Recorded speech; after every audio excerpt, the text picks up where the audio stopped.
दोस्तों बहुत लोगों का मोस्टली ये सवाल होता है कि सेविंग बैंक अकाउंट के अंदर कितना यहाँ पर कैश डिपॉजिट करें, कितना कैश विड्रॉल किया जाए, इसी के साथ कितने number of saving bank account यहाँ पर रखने चाहिए, क्या है मिनिमम बैलेंस और क्या है maximum balance saving account limit की। यहाँ पर जो है सेविंग बैंक अकाउंट रिलेटेड बहुत सारे सवाल जो है हमसे पूछे जाते हैं। दोस्तों आज का वीडियो जो है वो सेविंग बैंक अकाउंट पर हमने रखा है, जिसके अंदर हम आपके सभी सवालों के जवाब देने वाले हैं, जैसे कि यहाँ पर कितने number of saving bank account आप रख सकते हैं, क्या आपको मिनिमम बैलेंस या मैक्सिमम बैलेंस की लिमिट दी गई है सेविंग बैंक अकाउंट में, इसी के साथ जो इंटरेस्ट आपको मिल रहा है वो यहाँ पर बैंक कैसे कैलकुलेट करती है, क्या इंटरेस्ट आपको यहाँ पर दिया जाता है, किस हिसाब से आपको दिया जाता है उस बारे में भी बताएंगे। एंड यहाँ पर जो इंटरेस्ट आपको दिया जा रहा है क्या वो टैक्सेबल होगा इनकम टैक्स एक्ट के अंदर, एंड इसी के साथ कोई डिडक्शन आपको यहाँ पर दिया जा रहा है सेविंग बैंक अकाउंट पे, या फिर कोई टीडीएस की लायबिलिटी आती है सेविंग बैंक अकाउंट पर, कितना कैश आप डिपॉजिट कर सकते हैं, कितना कैश आप विड्रॉल कर सकते हैं, क्या है आईटीआर फाइलिंग की यहाँ पर लिमिट्स है। इसी के साथ यहाँ पर इन सभी सवालों का जवाब जो है यहाँ पर आज हम आपको देने वाले हैं। तो सेविंग बैंक अकाउंट रिलेटेड आपकी जो भी क्वेरी है वो आज यहाँ पर हम कंप्लीट करने वाले हैं, तो वीडियो के एंड तक जरूर बने रहिएगा, वीडियो को बिल्कुल भी स्किप मत करिएगा, वीडियो बहुत ही ज्यादा इंटरेस्टिंग है। तो चैनल पर नए तो सब्सक्राइब कर लीजिए और बेल आइकन पर ऑल नोटिफिकेशन पे क्लिक कर लीजिए ताकि आपको आने वाले सभी नोटिफिकेशन रिगार्डिंग हमारे वीडियोस रेगुलरली मिलते रहे। तो दोस्तों बिना देरी करते हुए आइए स्टार्ट करते हैं अपने आज के वीडियो को।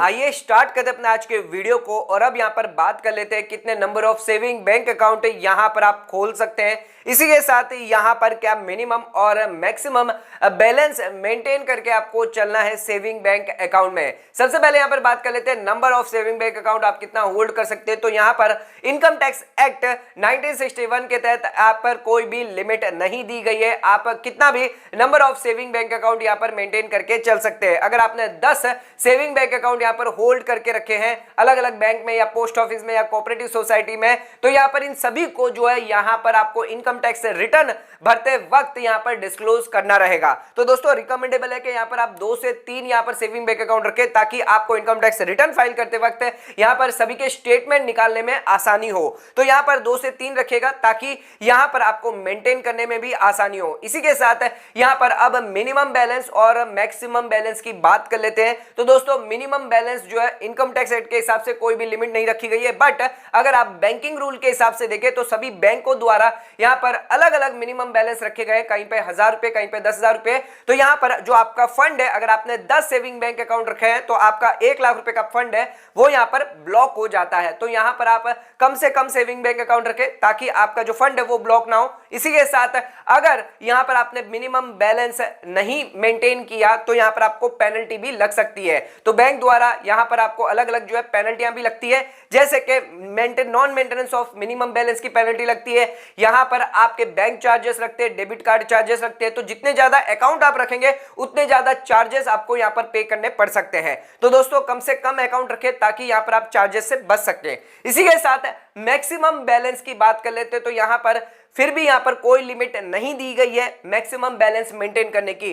मैक्सिमम आप कितना भी डिपॉजिट कर सकते हैं, मैक्सिमम कितना भी आप विड्रॉल कर सकते हैं, जिसके लिए हम आगे डिस्कस करेंगे कि कितना कैश डिपॉजिट और कितना कैश आप विड्रॉल कर सकते हैं, जिसकी लिमिट यहां पर दी गई है। लेकिन बैलेंस मेंटेन करने की यहां पर कोई भी लिमिट नहीं रखी गई है, कितना भी बैलेंस आप मेंटेन करके चल सकते हैं। एग्जांपल के तौर पे यहां पर आपने जो है 10 साल से 2-2 लाख रुपए आपके सेविंग बैंक अकाउंट के अंदर डिपॉजिट किए, यानी आपका बैलेंस हो गया 20 लाख रुपया। तो यहां पर जो इनकम टैक्स डिपार्टमेंट है देखेगा कि यहां पर जो 20 लाख रुपया है वो आपके यहां पर पिछले सालों से मिलकर आ रहा है और आपने इनकम टैक्स 2-2 लाख रुपए तक यहां पर आपकी इनकम जो एग्जेम्प्ट होती है, तो उस केस में यहां पर आपको कोई भी नोटिस या कोई भी टैक्स पेनल्टी नहीं आएगी। तो दोस्तों यहां पर मिनिमम जो रिकमेंडेड जो मिनिमम नंबर ऑफ अकाउंट आपको मेंटेन करके चलना है वो 2 से 3 आप कर सकते हैं। इमरजेंसी के केस में अगर एक अकाउंट बंद हो जाता है तो आप दूसरे अकाउंट का यूज कर सकते हैं। इससे ज्यादा अगर आप मेंटेन करेंगे तो आपको चार्जेस या फिर इनकम टैक्स के अंदर रिपोर्टिंग करनी पड़ सकती है। दोस्तों अब आ जाते हैं यहां पर बात कर लेते हैं कि बैंक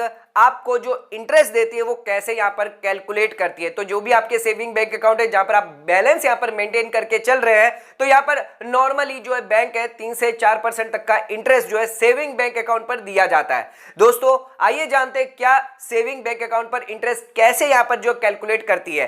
तो एज पर आरबीआई गाइडलाइंस के हिसाब से जो सेविंग बैंक अकाउंट है जिस पर जो इंटरेस्ट दिया जाता है वो पर डे बेसिस पर यहां पर कैलकुलेट किया जाता है, यानी जो भी आपका रोजाना जो क्लोजिंग बैलेंस होगा उस हिसाब से यहां पर जो आपको इंटरेस्ट दिया जाएगा। नॉर्मली बैंक यहां पर रेगुलरली कैलकुलेट करती है इंटरेस्ट, बट जो क्रेडिट है वो यहां पर आपके अकाउंट में कब करती है, चाहे वो हाफ ईयरली हो, मंथली हो या क्वार्टरली बेसिस पर यहां पर क्रेडिट करती है। आइए जानते हैं कैसे यहां पर जनरल रूल जो देखा जाता है कि कैसे यहां पर कैलकुलेट करती है बैंक, जिसके लिए यहां पर एक फॉर्मूला यहां पर सेटअप किया गया है इंटरेस्ट पर मंथ के हिसाब से। तो जो भी यहां पर डेली बैलेंस आपका है वो यहां पर देखा जाएगा एंड इसी के साथ multiply by rate of interest, multiply by number of days, यानी मंथ के अंदर कितने दिन आते हैं डिवाइड बाय कितने साल में कितने दिन है, उस हिसाब से यहां पर कैलकुलेट किया जाएगा। एक एग्जांपल के तौर पे आपने 5 लाख रुपए यहां पर बैलेंस जो है मेंटेन करके रखा है हर एक दिन के अंदर, तो यहां पर 5 लाख पर 4% के हिसाब से रेट ऑफ इंटरेस्ट माने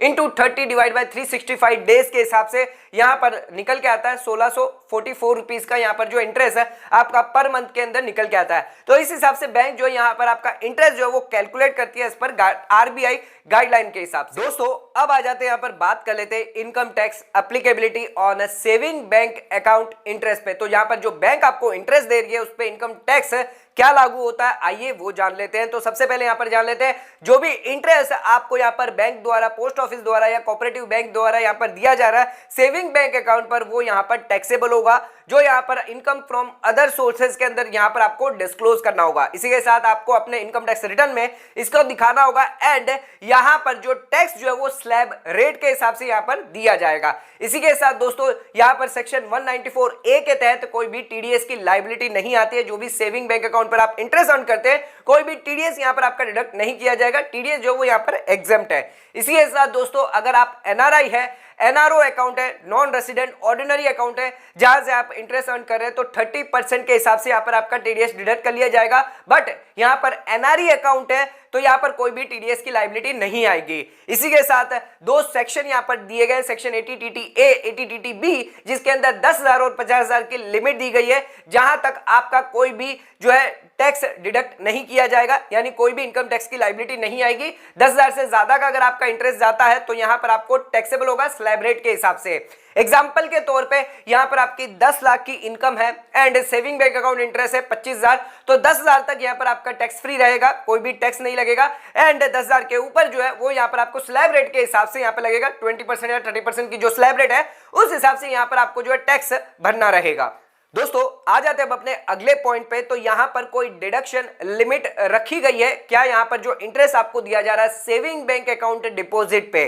तो यहां पर इनकम टैक्स एक्ट के अंदर दो सेक्शन दिए गए, सेक्शन 80TT-A और सेक्शन 80TT-B, जहां पर आपको 10,000 और 50,000 की लिमिट रखी गई है। आइए जानते हैं इस सेक्शन के बारे में। सबसे पहले बात कर लेते हैं यहां पर कि अगर आप सेक्शन 80TT-A के अंदर अगर डिडक्शन लेते हैं तो उस केस में यहां पर जो इंडिविजुअल है, जो HUF है, यानी यहां पर सीनियर सिटीजन इंक्लूड नहीं किया गया है एंड यहां पर जो एनआरआई है, इन सभी को यहां पर डिडक्शन मिलता है। मैक्सिमम डिडक्शन 10,000 रुपए तक का यहां पर आपको मिलता है जो भी आप इंटरेस्ट अर्न कर रहे हैं अपने डिपॉजिट पे। इन यानी सभी सेविंग बैंक अकाउंट को अगर आप मिलवा लें तो यहां पर 10,000 तक का मैक्सिमम डिडक्शन आपको दिया जाता है। तो ऑर्गेनाइजेशन जो है वो यहां पर जो इंडिविजुअल हो सकता है, HUF हो सकता है और एनआरआई हो सकता है, जो यहां पर बैंक से या पोस्ट ऑफिस से इंटरेस्ट रिसीव कर रहे हैं। दोस्तों ध्यान रखिएगा, जो एनआरआई है वो यहां पर दो अकाउंट खुलवाते हैं, एनआरई अकाउंट खुलवाते हैं या फिर एनआरओ अकाउंट खुलवाते हैं। जो एनआरई अकाउंट जो खुलवाते हैं उसके अंदर कोई भी टैक्स लायबिलिटी नहीं आती, यानी जितना भी इंटरेस्ट है वो आपका एग्जेम्प्ट होता है, कोई भी टैक्स डिडक्शन नहीं किया जाता। इसी के साथ जो एनआरओ अकाउंट है वहां पर 10,000 की रिस्ट्रिक्टेड लिमिट यहां पर अप्लाई हो जाती है सेक्शन 80TT-A की। बट अगर आपने NRO account term deposit account खुलवाया तो वहां पर कोई छूट नहीं दी जाती, पूरा का पूरा यहाँ पर आपका जो इंटरेस्ट मिलेगा वो टैक्सेबल कर दिया जाएगा। इसी के साथ आ जाते हैं, बात कर लेते हैं सेक्शन 80 बी के बारे में। तो यहाँ पर अगर आप टैक्स पेयर है, रेसिडेंट इंडिविजुअल है, सीनियर सिटीजन है, आपकी एज 60 से ज्यादा है, तो यहाँ पर आपको डिडक्शन, जो मैक्सिमम डिडक्शन 50,000 तक का यहाँ पर दिया जाता है, जो सिर्फ यहाँ पर आपको ना ही सेविंग बैंक के डिपॉजिट पर दिया जाएगा इंटरेस्ट पे। यहाँ पर आप अगर फिक्स डिपॉजिट करवाते हैं, रिकरिंग डिपॉजिट करवाते हैं, चाहे आपने बैंक में करवाया, पोस्ट ऑफिस में करवाया या फिर कोऑपरेटिव बैंक में करवाया, इन सभी में किसी में भी अगर आपने करवाया, आप रेसिडेंट सीनियर सिटीजन है, 60 से ज्यादा है, तो यहाँ पर आपको डिडक्शन दिया जाएगा। दोस्तों 80 ए और 80 बी के अंदर कुछ डिफरेंशिएट है, जैसे कि यहाँ पर 80 ए के अंदर आपको 10,000 का डिडक्शन मिलता है और 80 बी के अंदर आपको 50,000 का डिडक्शन मिलता है। 80 ए के अंदर यहाँ पर सीनियर सिटीजन को डिडक्शन नहीं मिलता, बट 80 बी के अंदर यहाँ पर सीनियर सिटीजन के लिए डिडक्शन दिया गया है। इसी के साथ यहाँ पर 80 ए के अंदर यहाँ पर सिर्फ सेविंग बैंक अकाउंट इंटरेस्ट पे आपको डिडक्शन दिया जाता है, एंड 80 बी के अंदर आपको सिर्फ सेविंग अकाउंट पे नहीं बल्कि आपको फिक्स डिपॉजिट पर और रिकरिंग डिपॉजिट पर या फिर कोई अदर टाइप का डिपॉजिट है उस पर भी यहाँ पर जो है आपको 50,000 तक का डिडक्शन यहाँ पर दिया जाता है। दोस्तों अब आ जाते हैं, यहाँ पर बात कर लेते हैं कि यहाँ पर टीडीएस एप्लीकेबिलिटी क्या होगी सेविंग बैंक अकाउंट इंटरेस्ट पे। तो सेक्शन 194 ए के तहत यहाँ पर जो इंटरेस्ट अगर आप अर्न करते हैं 5,000 से ज्यादा, तो यहाँ पर आपका टीडीएस डिडक्ट किया जाता है। बट अगर आप बैंक, कोऑपरेटिव बैंक या फिर पोस्ट ऑफिस से करते हैं तो वहां पर लिमिट 40,000 रुपये और 50,000 की रखी गई है। 50,000 यहाँ पर सीनियर सिटीजन के लिए रखी गई है। तो यहाँ पर कोई भी रेसिडेंट है जिसका यहाँ पर टीडीएस 194 ए के अंदर डिडक्ट किया जाता है, एनआरआई के अंदर यहाँ पर सेक्शन 195 के अंदर टीडीएस की लायबिलिटी रखी गई है। इसी के साथ यहाँ पर जो इंटरेस्ट आप अर्न कर रहे हैं उस पर आपका टीडीएस डिडक्ट कर लिया जाएगा। लेकिन दोस्तों ध्यान रखिएगा, जो आपका सेविंग बैंक अकाउंट का जो इंटरेस्ट है उस पर कोई भी टीडीएस नहीं डिडक्ट किया जाएगा। यानी आपका सेविंग पर कितना भी इंटरेस्ट हो, कोई भी टीडीएस यहाँ पर बैंक, कोऑपरेटिव बैंक या पोस्ट ऑफिस डिडक्ट नहीं करेगी। यहाँ पर जो है सिर्फ आपको डिडक्शन दिया गया है, एंड 10,000 से ज्यादा अगर आपकी सेविंग बैंक अकाउंट पर इंटरेस्ट हुआ तो यहां पर आपकी टैक्स लायबिलिटी बन जाती है स्लैब रेट के हिसाब से।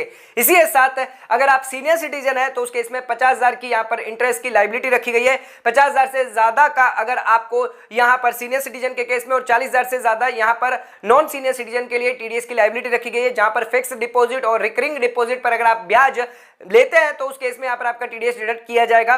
बट यहां पर एक और चीज ध्यान रखिएगा कि यहां पर अगर सीनियर सिटीजन है या फिर अगर इंडिविजुअल है, अगर फॉर्म 15G और H सबमिट कर देते हैं बैंक में, तो उस केस में यहां पर आप ये डिक्लेयर कर देते हैं हमारी इनकम जो है वो 2.5 लाख से कम है, 2.5 लाख, 3 लाख, 5 लाख से कम है, एंड हमारा यहां पर जो है कोई भी अदर लायबिलिटी नहीं है, तो उस केस में यहां पर जो है आपका जो टैक्स है वो डिडक्ट नहीं किया जाएगा। इसी के साथ जो टैक्स लायबिलिटी है वो बैंक या पोस्ट ऑफिस, कोऑपरेटिव बैंक जो है आपका टीडीएस डिडक्ट करेगी। दोस्तों टैक्स रेट यहां पर लगने वाली है 10% के हिसाब से। अगर आप पैन डिस्क्लोज नहीं करते तो उस केस में 20% रेट के हिसाब से यहां पर लगाया जाएगा। तो यहां पर किन किन लोगों को जो है इंटरेस्ट की लायबिलिटी नहीं आती है, तो अगर आपका इंटरेस्ट अर्न हो रहा है सेविंग बैंक अकाउंट से, आपको इंटरेस्ट मिल रहा है इनकम टैक्स रिफंड से, या फिर पार्टनरशिप फर्म से पार्टनर को अगर कोई इंटरेस्ट मिलता है, इन सभी को यहां पर जो सेक्शन 194 ए के तहत टीडीएस की लायबिलिटी नहीं आती है। दोस्तों आइए अब बात कर लेते हैं यहां पर cash deposit and cash withdrawal की लिमिट। इनकम टैक्स एक्ट के अंदर कैश डिपॉजिट की यहां पर लिमिट दी गई है कि आप 10 लाख से ज्यादा का कैश डिपॉजिट यहां पर अगर आप करवाते हैं तो बैंक सीधे सीधे जो है यहां पर आपकी रिपोर्टिंग कर सकती है। तो बैंक सीधे सीधे इनकम टैक्स अथॉरिटी को यहां पर रिपोर्टिंग कर देगी और इनकम टैक्स अथॉरिटी जो है वो यहां पर आपको इनकम टैक्स की नोटिस भेज सकती है। तो आप सेविंग बैंक अकाउंट में 10 लाख से ज्यादा का डिपॉजिट मत करवाइए। अगर आप 10 लाख से ज्यादा डिपॉजिट करवाते तो सीधे सीधे बैंक यहां पर रिपोर्टिंग कर सकती है। दोस्तों 10 लाख के अंदर भी अगर आप डिपॉजिट करवाते हैं तो दोस्तों आपको ध्यान रखना है, आपको इनकम टैक्स रिटर्न यहां पर फाइल करना होगा। जितना भी आप कैश डिपॉजिट करवाते हैं इसमें कोई लिमिट तो नहीं रखी गई है, बट यहां पर अगर आपका इनकम टैक्स रिटर्न फाइल किया हुआ है तो इनकम टैक्स डिपार्टमेंट आपको अगर नोटिस भेजेगा तो आप उसका आसानी से रिप्लाई कर सकते हैं, एंड इनकम टैक्स डिपार्टमेंट आपसे पूछ सकता है जो भी आपने डिपॉजिट किया है इसका सोर्स क्या है, क्या आपने इस पर टैक्स पे किया है या नहीं किया है, वो यहां पर इनकम टैक्स डिपार्टमेंट आपसे पूछ सकता है। अगर आपने इसका जवाब नहीं दिया तो इसको ब्लैक मनी मानकर, टैक्स इवेजन मानकर आप पर टैक्स पेनल्टी, इंटरेस्ट सभी लगाए जा सकते हैं। तो दोस्तों ध्यान रखिएगा, जो भी आप डिपॉजिट कर रहे हैं, 5 लाख कर रहे हैं, 10 लाख कर रहे हैं, तो यहां पर उसका सोर्स और इनकम टैक्स रिटर्न आपको फाइल करना जरूरी है।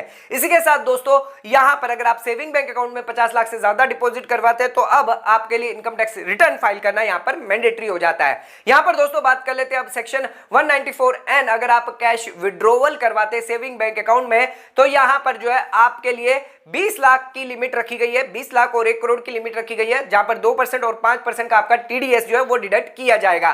तो यहां पर अगर आप कैश विड्रॉल करवाते हैं तो यहां पर आपका जो है एक बैंक से अगर आप करवाते हैं, यानी सिंगल बैंक से अगर आप 20 लाख 50 लाख से 1 करोड़ से ज्यादा इन केस यहां पर कंडीशन अप्लाई होती है, तो यहां पर आपका टीडीएस जो डिडक्ट किया जाता है। लेकिन आप अलग अलग बैंक के अंदर करवाते हैं, आईसीआई बैंक के अंदर, एसबीआई बैंक के अंदर या अदर बैंक के अंदर 1 करोड़ के अंदर या 20 लाख के अंदर करवाते, तो उस केस में कोई भी टीडीएस डिडक्ट नहीं किया जाएगा। दोस्तों एक और जानकारी यहां पर दे देते हैं कि इनकम टैक्स डिपार्टमेंट ने जारी कर दिया है, अगर आप 20 लाख से ज्यादा का कैश डिपॉजिट और कैश विड्रॉल करवाएंगे तो यहां पर आपको पैन कार्ड और आधार कार्ड देना अब मैंडेटरी हो जाएगा। तो यहां पर अगर आपको कोई अकाउंट खुलवाना है, सीसी अकाउंट खुलवाना, तो यहां पर आपको जो है कैश विड्रॉल करवाना, कैश डिपॉजिट करवाना है, तो 20 लाख से ज्यादा अगर आप करेंगे तो पैन कार्ड यहां पर आपको देना मैंडेटरी हो जाएगा। दोस्तों आ जाते हैं अपने आखिरी सवाल पे। तो यहां पर लोगों का सवाल होता है क्या हम अपने सेविंग बैंक अकाउंट में 5 लाख रुपए, 10 लाख रुपए, 15 लाख रुपए या 50 लाख रुपए तक यहां पर जमा करवा सकते हैं? क्या इनकम टैक्स डिपार्टमेंट से हमें कोई नोटिस आ सकती है अगर हम यहां पर टुकड़े टुकड़ों में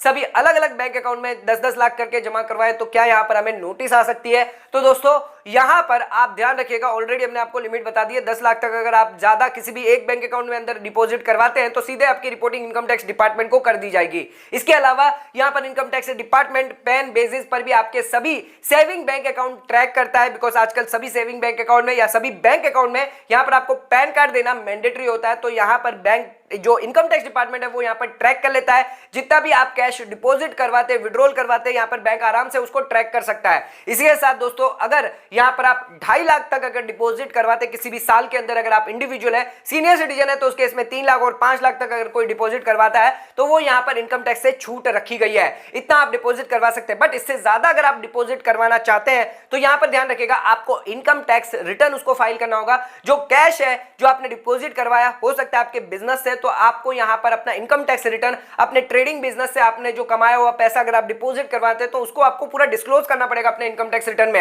अगर आप प्रॉपर डिस्क्लोज कर देते हैं, पूरा सोर्स आपके पास है, सभी डॉक्यूमेंट आपके पास अवेलेबल है, तो कभी भी अगर आपका इनकम टैक्स डिपार्टमेंट की तरफ से अगर नोटिस आ सकती है तो उस नोटिस से आप बच सकते हैं। आपको कोई भी यहां पर पेनल्टी नहीं लगेगी अगर आपके पास प्रॉपर सोर्स है, इनकम टैक्स रिटर्न अगर आपने फाइल किया है तो यहां पर आप कितना भी कैश डिपॉजिट करवा लीजिए, कोई इश्यू नहीं है। बट अगर आपने यहां पर इनकम टैक्स रिटर्न फाइल नहीं किया, आपके पास प्रॉपर सोर्स नहीं है, आपने ऐसे ही किसी से पैसे लिए हुए हैं, वो यहां पर आपने घर पे पड़े हुए पैसे जो है वो यहां पर आपने डिपॉजिट करवा दिए, तो इनकम टैक्स डिपार्टमेंट आपसे पूछताछ यहां पर कर सकता है दोस्तों।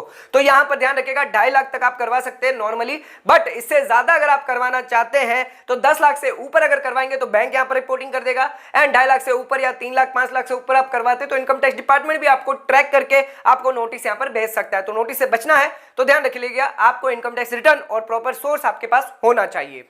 दोस्तों आज के वीडियो के अंदर हमने सेविंग बैंक अकाउंट रिलेटेड सभी सवालों के जवाब कवर करने की कोशिश करी। कितने नंबर ऑफ अकाउंट आप मेंटेन कर सकते हैं, क्या मिनिमम और मैक्सिमम बैलेंस आप मेंटेन करके चल सकते हैं, इसके साथ इनकम टैक्स के अंदर यहां पर आप कैसे अपना जो इंटरेस्ट है वो यहां पर दिखा सकते हैं, क्या डिडक्शन, टीडीएस लायबिलिटी, इसके अलावा कैश डिपॉजिट कितना हो सकता है, कैश विड्रॉल आपको क्या करना है, इन सभी की जानकारी हमने कंप्लीट इस वीडियो के अंदर दी है। आज का वीडियो अगर आपको पसंद है तो चैनल को लाइक और सब्सक्राइब जरूर करेगा, ज्यादा शेयर जरूर करेगा। अगर फिर भी आपके कोई डाउट रह जाते तो नीचे कमेंट करके हमें पूछ सकते हैं। धन्यवाद।